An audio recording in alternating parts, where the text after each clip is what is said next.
We would need the extra insulation, but the colder air arriving before those beards really come in.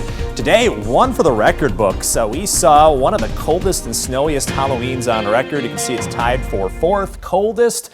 And just a trace of snowfall, so that's basically some flurries. That would be the third snowiest on record, of course tied with about 5 other years just for those flurries. It was only just a few years ago, 2019, where we saw 3 inches of snow on Halloween, and that of course was the record.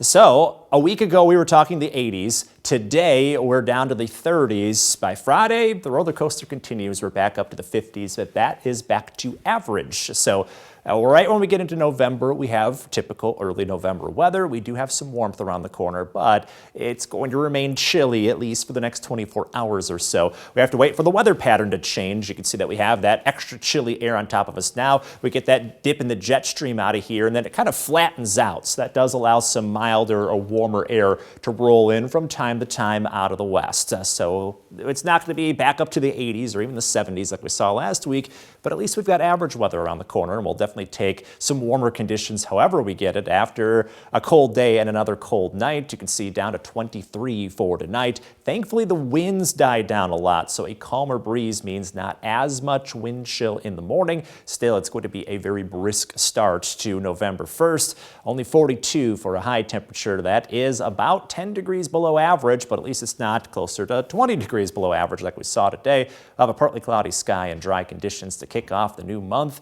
and then we slowly warm up. So that pattern does change. We go from the 40s to near 50, then back into the 50s by the time we get to Friday, just off of average highs around this time of year in the middle 50s. So we've got just a little hint of warmth in the air, and it's probably going to feel a lot warmer compared to the conditions that we had as of today.